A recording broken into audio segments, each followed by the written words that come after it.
ویسے بھی میں نے تمہاری اور تمہاری ماں کی گفتگو سن لی تھی. تم تو شادی کے لیے راضی نظر آ رہے تھے، تو پھر اب کیا ہو گیا؟ دادا جی کو اس کے اس رد عمل کی توقع نہیں تھی. میں نے اسے دیکھا ہے، وہ اتنی چھوٹی ہے، عمر میں کم ہے، ناسمجھ نظر آ رہی ہے. ایسا کیسے ہو سکتا ہے میں اس سے شادی نہیں کر سکتا؟ وہ ابھی بہت چھوٹی ہے. اس نے توجیحات پیش کی. میں ابھی تم سے شادی کا نہیں کہہ رہا، صرف نکاح کا کہہ رہا ہوں.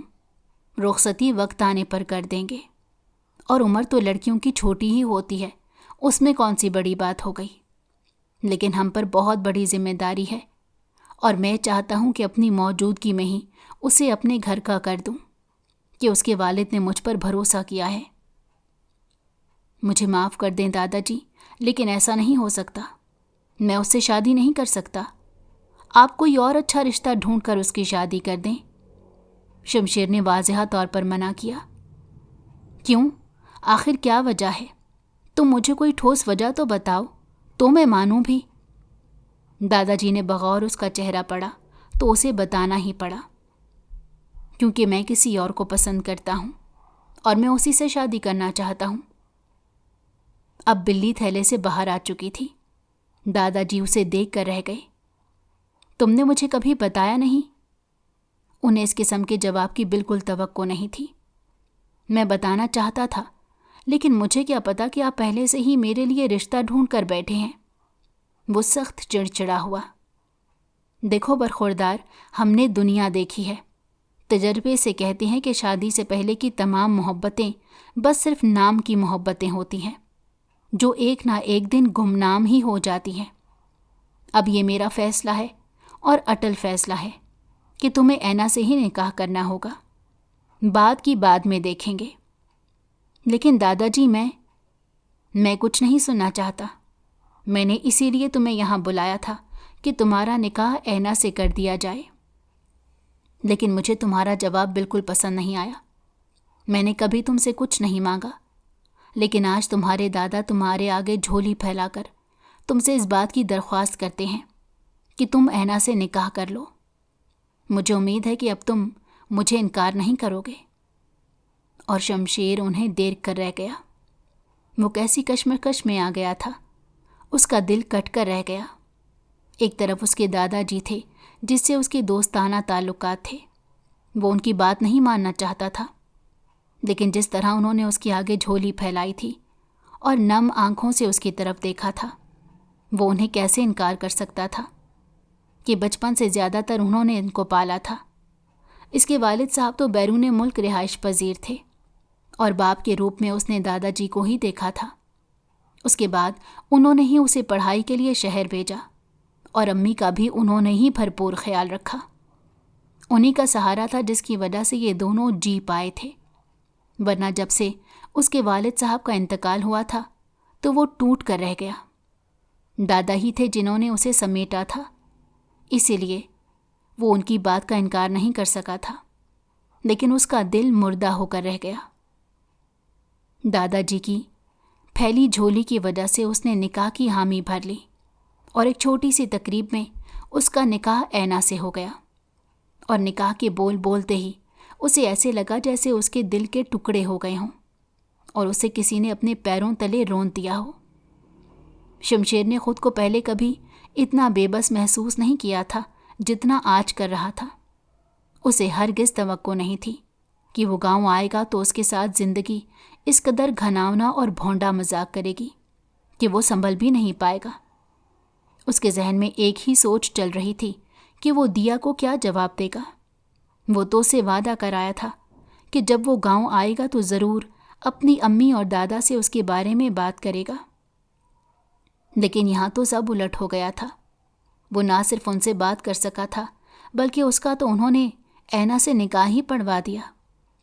اس دن اسے محسوس ہوا تھا جیسے اس کی زندگی ختم ہو کر رہ گئی ہے.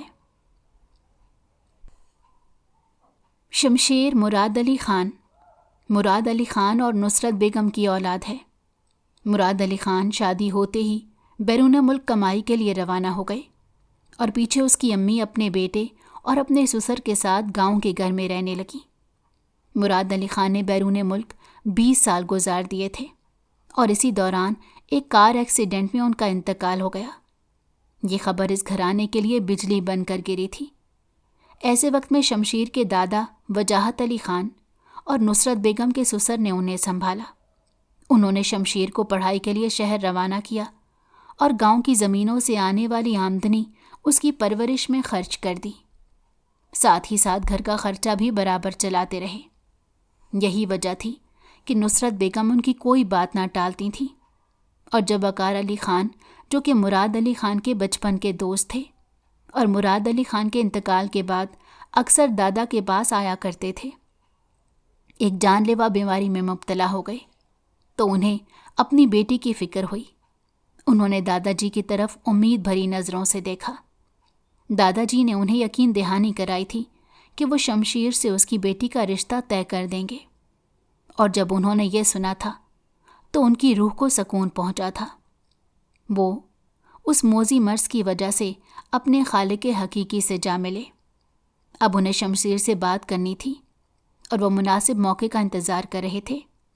لہٰذا جب شمشیر کا لاسٹ سیمسٹر رہ گیا تو انہوں نے اسے شہر سے ارجنٹ بلایا اور اس کے سامنے یہ مشورہ رکھا، لیکن وہ یہ سن کر ششدر رہ گئے کہ شمشیر تو اپنی کلاس فیلو کو پسند کرتا تھا، اسی کے بارے میں ان سے بات کرنے والا تھا۔ تب دادا جی نے فیصلہ کیا کہ اب یہ وقت زور زبردستی کا ہے، کیونکہ وہ وقار علی خان سے وعدہ کر چکے تھے، اور اینا جو کہ کم عمر اور ناسمجھ تھی، اس کے لیے شمشیر سے بہتر کوئی رشتہ نہیں لگا تھا۔ اسی وجہ سے انہوں نے اس پر زبردستی کی اور اس کے انکار پر اس سے صرف اتنا کہا کہ ابھی وہ صرف نکاح کر لے، کیونکہ گاؤں کے لوگ باتیں بنا رہے تھے کہ انہوں نے جوان لڑکی کو اپنے گھر میں بغیر کسی رشتے کے رکھا ہوا ہے۔ ان لوگوں کا منہ بند کروانے کے لیے انہوں نے شمشیر کے آگے جھولی پھیلائی تو شمشیر کو ماننا ہی پڑا تھا، اور یوں شمشیر اور اینا کا نکاح ہو گیا، اور دادا سکون میں آ گئے تھے کہ اب وہ وقار علی خان سے قیامت کے دن نظر ملا سکیں گے کہ انہوں نے ان کا وعدہ وفا کیا تھا۔ نکاح کے اگلے دن ہی اس نے اپنا سامان پیک کیا اور بغیر کسی سے ملے ہاسٹل واپس آ گیا کہ اب وہاں رہنے کا کوئی جواز نہیں بنتا تھا۔ وہ جب جب اینا کو دیکھتا تو اسے غصہ آتا، اسی وجہ سے اس نے اگلے ہی دن شہر واپس آنے کا ارادہ کیا۔ کسی سے بھی نہ ملنا اس کی ناراضگی اور غصے کا اظہار تھا، لیکن دادا جی نے اسے نہیں روکا، کیونکہ وہ نہیں چاہتے تھے کہ وہ اپنا غصہ اینا پر نکالے۔ وہ اسے وقت دینا چاہتے تھے۔ ہاسٹل آ کر اونچا لمبا مرد پھوٹ پھوٹ کر رو پڑا اور یونیورسٹی نہیں جا سکا تھا کہ یونیورسٹی جا کر وہ دیا سے کیسے نظریں ملا پائے گا، لیکن اسے معلوم نہیں تھا کہ اگر وہ اس کو ملنے نہیں جائے گا تو وہ خود اس سے ملنے آ جائے گی۔ اور رہی بات یہ کہ دیا کو کیسے پتہ چلا تھا، تو دیا کی بیسٹ فرینڈ اسی ہاسٹل کے گرلز ہاسٹل میں رہائش پذیر تھی۔ اس نے شمشیر کو رات کو واپس آتے دیکھ لیا تھا۔ اس نے فوراً سے دیا کو بتایا، اور جب شمشیر 2 دن بعد بھی یونی نہیں گیا اور اس سے نہیں ملا، تب وہ اگلے دن ہاسٹل آ گئی۔ شمشیر کو اندازہ نہیں تھا کہ دیا اس سے ملنے یوں آ جائے گی۔ دیا اسے دیکھ کر حیران رہ گئی۔ اسے دیکھتے ہی شمشیر نے اپنا رخ پھیر لیا اور دیا اسے دیکھ کر رہ گئی۔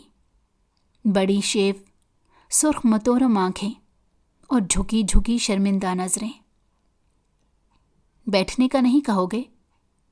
وائی ناٹ، شیور، اندر آؤ۔ اس نے دیا کو کرسی پیش کی۔ تم مجھے 1 مہینے کا کہہ کر گئے تھے، 3 دن بعد ہی واپس آ گئے، آ کر ملنے بھی نہیں آئے، اور اب یوں نظریں چرا رہے ہو۔ کیا چھپا رہے ہو مجھ سے؟ وہ گویا اس کی رگ رگ سے واقف تھی۔ نہیں، ایسا تو کچھ بھی نہیں، بات کرتے ہوئے جیسے شمشیر کی آنکھیں چمکی تھیں آنسوؤں سے۔ Is every thing all right نا؟ اس نے اس کے کندھے پر ہاتھ رکھا۔ اس کی اس بات پر شمشیر نے اپنا سر دونوں ہاتھوں میں گرا دیا۔ پلیز کچھ نہ چھپاؤ، کیا پریشانی ہے بتا دو۔ میں جو کچھ تمہیں بتانے جا رہا ہوں غور سے سننا۔ میرے دادا نے میرا نکاح زبردستی کروا دیا ہے، اس نے ٹھہر ٹھہر کر کہا۔ واٹ؟ وہ کھڑی ہو گئی۔ دیا پلیز ریلیکس، میں جلد اسے طلاق دے دوں گا، ہم شادی کر لیں گے، پلیز ٹرائی ٹو انڈرسٹینڈ۔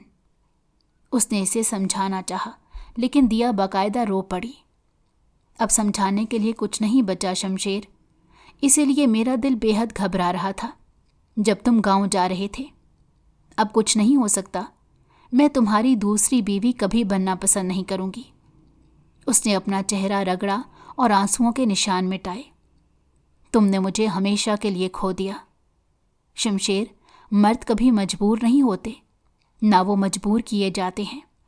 میں تمہاری اس بات کو نہیں مان سکتی کہ تم نے مجبوری میں یہ سب کیا۔ شاید ہماری محبت میں ہی کوئی کمی رہ گئی تھی۔ یہ کہہ کر وہ فوراً سے وہاں سے نکل گئی اور شمشیر اسے روکتا رہ گیا۔ اس کے جاتے ہی اس نے اس زور سے چیخ ماری کہ اپنا سر ہلتا ہوا محسوس ہوا، لیکن اس کے دل کا بوجھ کم نہیں ہوا تھا اور درد بڑھتا چلا گیا تھا۔ اس کی زندگی جیسے ٹھہر سی گئی۔ وہ دوبارہ گاؤں نہیں گیا تھا، نہ فون کیا تھا۔ سیمسٹر بھی ہو گیا اور پڑھائی بھی ختم ہو گئی، لیکن اس کا دل اس بات پر آمادہ ہی نہ ہو سکا کہ وہ دوبارہ اپنے گھر جا سکے۔ لیکن ایک فون کال نے اس کا دل پگھلا دیا اور اگلے ہی دن وہ گاؤں پہنچ گیا۔ ہوا یوں تھا کہ اس کے دادا شدید بیمار ہو گئے اور اسے اپنا دل کٹتا ہوا محسوس ہوا کہ اس نے اپنی انا میں 6 مہینے تک ان کی خیریت دریافت نہیں کی تھی اور اب اسے بے حد افسوس ہو رہا تھا۔ اسی لیے وہ اگلے لمحے گاؤں پہنچ گیا اور چند دن دادا اس کی سنگت میں گزار کر صحت یاب ہوئے، لیکن پھر جان لیوا اٹیک ہوا اور اس دنیا سے رخصت ہو گئے۔ اور جاتے ہوئے انہوں نے اس سے صرف ایک بات کہی تھی کہ شمشیر بیٹا، اینا کے معاملے میں اللہ سے ڈرتے رہنا کہ وہ بے حد فرما بردار بچی ہے، اسے کبھی بھی ٹھیس نہیں پہنچانا۔ اس نے ان کے سامنے حامی تو بھر لی تھی، لیکن پھر اپنے دل کو آمادہ نہیں کر سکا، اور یہیں سے اس کی اور اینا کی کہانی شروع ہوئی تھی۔ دادا نے اپنی موت سے 1 دن پہلے اسے رخصتی کے لیے آمادہ کر لیا اور اب اینا اس کی بیوی بن چکی تھی۔ یہ دادا کے انتقال کا 3را دن تھا۔ اینا کچن میں نوکروں کے ساتھ کام کر رہی تھی۔ وہ جو کسی کام سے باہر گیا اور پھر جب اندر آیا اور اینا کو یوں بغیر دوپٹے کے کچن میں نوکروں کے ساتھ کام کرتے دیکھا تو اس کا خون کھول اٹھا۔ وہ اس کی طرف متوجہ نہیں تھی۔ وہ جیسے ہی اس کے قریب آیا تو اینا نے گھبرا کر اپنا دوپٹہ کچن کی سلیب پر سے اٹھایا۔ نوکر اسے دیکھ کر چلے گئے۔ اس نے اینا کے سراپے کو بغور دیکھا اور اس کی کلائی کو مضبوطی سے پکڑ کر تقریباً گھسیٹتا ہوا اپنے کمرے میں لے آیا۔ پلیز چھوڑ دیں، وہ درد سے بلبلا اٹھی۔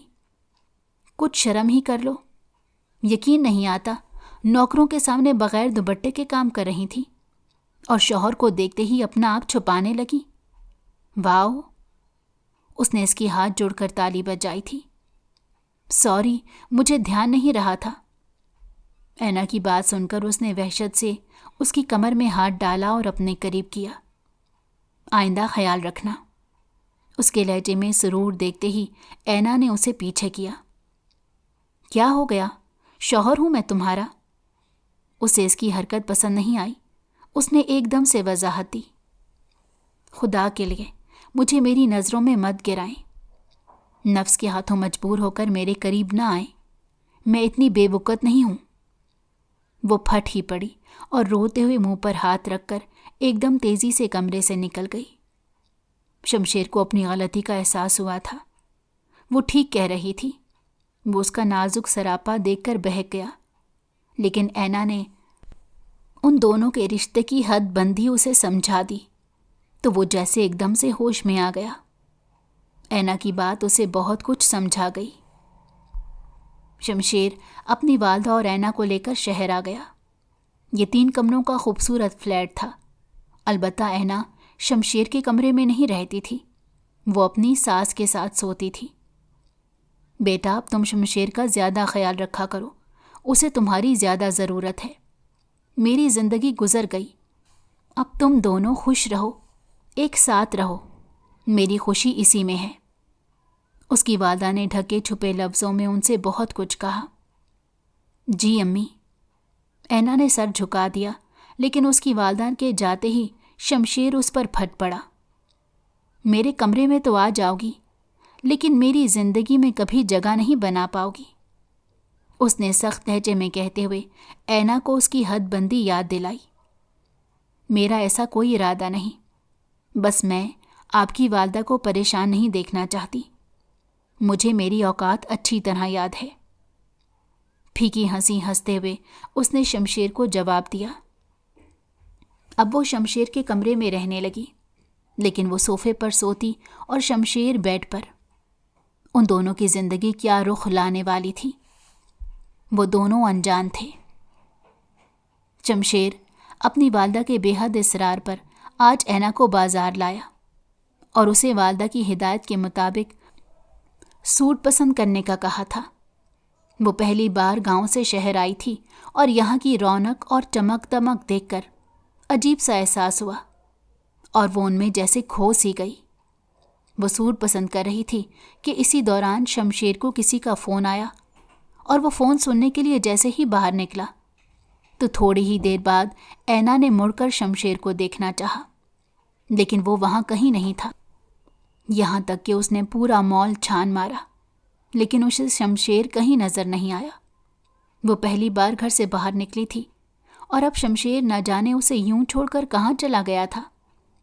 وہ باقاعدہ رونے لگی، یہاں تک کہ روتے روتے وہ مال سے جیسے ہی باہر نکلی تو سامنے کا منظر دیکھ کر اس کے پیروں تلے سے زمین نکل گئی کہ اس کا شوہر کسی لڑکی سے بات میں مصروف تھا، اور جو چمک اس وقت اس کے چہرے پر موجود تھی وہ اسے چاہ کر بھی نظر انداز نہیں کر سکی۔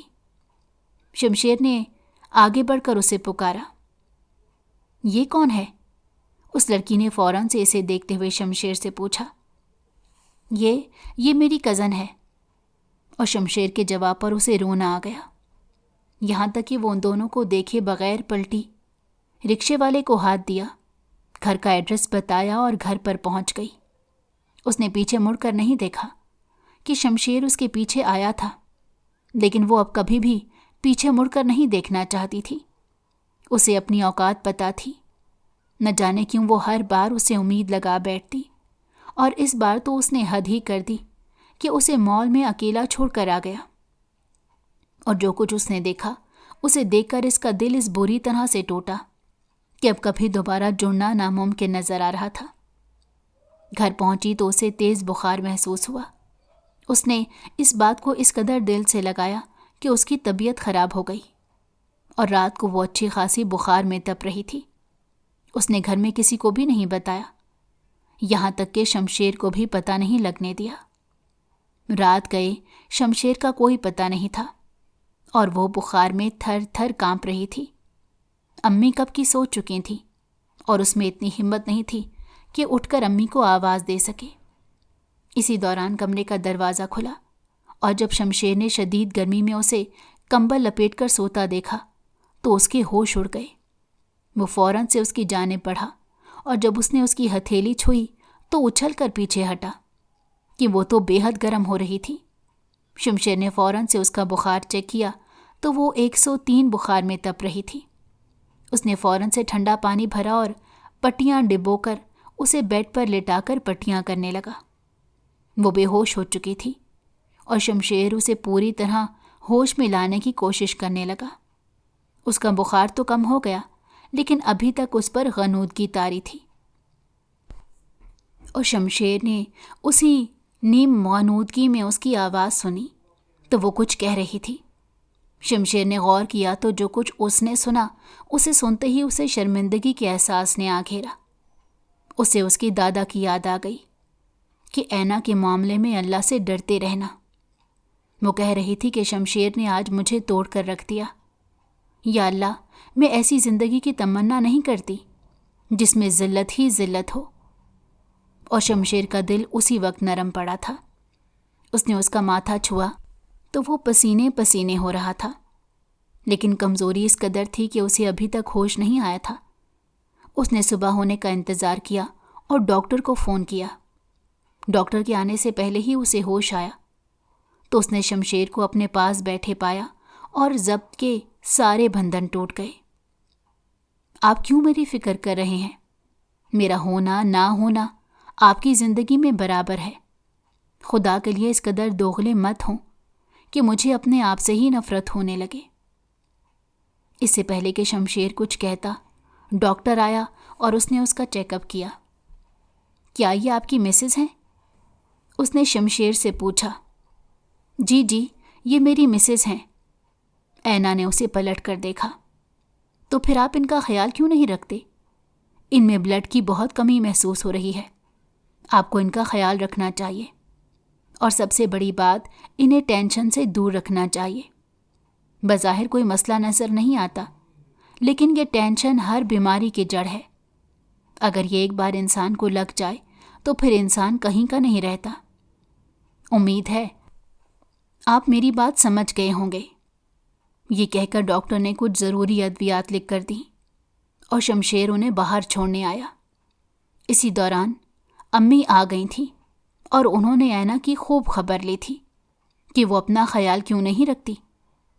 اس نے اپنا ہر دکھ ان سے چھپا لیا اور ان سے کہا کہ وہ اب سے اپنا خیال رکھے گی۔ شمشیر کی والدہ کچھ دیر اس کے کمرے میں ہی بیٹھی رہیں اور اس کے بعد انہوں نے اینا کو آرام کرنے کا کہہ کر کمرے سے باہر کا رخ کیا۔ تمہیں جس بھی چیز کی ضرورت ہو تو مجھے لکھ کر دے دو، میں سب کچھ لے آؤں گا۔ اس کی کوئی ضرورت نہیں۔ اینا نے اٹھنا چاہا، اسے بے حد کمزوری محسوس ہو رہی تھی۔ تم نے سنا تو ہے کہ ڈاکٹر نے کیا کہا، پھر بھی اپنی ضد پر اڑی ہوئی ہو۔ میری زندگی میری مرضی، میں اسے جیسے بھی گزاروں، آپ کا کوئی حق نہیں مجھے کچھ بھی کہنے کا۔ وہ پھٹ پڑی۔ حق کی بات نہ کرو اینا، میں تمہارا شوہر ہوں، مجھے پورا حق ہے۔ شوہر؟ وہ پھیکی ہنسی ہنسی، اور اس ہنسی میں ایک ایسا درد تھا کہ ایک لمحے کو شمشیر کو اپنا دل پگھلتا ہوا محسوس ہوا اور اس کے برابر میں جا بیٹھا۔ اینا اپنے ہاتھوں کو مروڑتے ہوئے ان پر نظریں مرکوز کیے ہوئے تھی۔ آئی ایم سوری، مجھے ایسا نہیں کہنا چاہیے تھا۔ اینا کو بالکل بھی اندازہ نہیں تھا کہ شمشیر اسے سوری کہے گا۔ اس نے ایک جھٹکے سے سر اٹھا کر اسے دیکھا، اسی کی طرف متوجہ تھا۔ آپ کیوں سوری کہہ رہے ہیں؟ ہمارا رشتہ ہی ایسا ہے، میں بیکار میں دل پر لے لیتی ہوں۔ وہ اٹھ کر صوفے پر جانے کے لیے مڑی، تب اس نے اس کا ہاتھ پکڑا تو وہ ایک دم سے گھبرا گئی اور جیسے ہی پلٹی تو اس کے سینے سے جا لگی۔ مجھے نہیں معلوم تھا کہ تم میرے لیے اتنی ضروری ہو جاؤ گی۔ مجھے معاف کر دو کہ اس کے سامنے میں نے تمہیں کزن کہا اور بیوی کہہ کر متعارف نہیں کروایا، لیکن نہ جانے کیوں اب مجھے بہت خالی پن محسوس ہوتا ہے، اور مجھے ایسا لگتا ہے کہ میرا یہ خالی پن تم ہی بھر پاؤ گی۔ اس نے اس کے گرد اپنی باہوں کا گھیرا تنگ کیا تو اینا تڑپ گئی اور سینے سے لگ کر بے تحاشا رونے لگی۔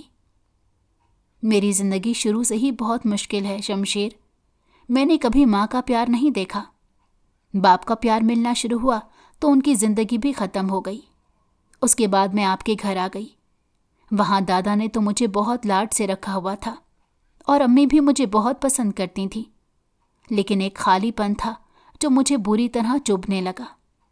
اس کے بعد میری شادی آپ سے ہو گئی اور یہ بات مجھے کچوکے لگا دی کہ جیسے میں آپ کی زندگی میں زبردستی شامل ہوئی ہوں، اور واقعی میں ایسا ہی تھا۔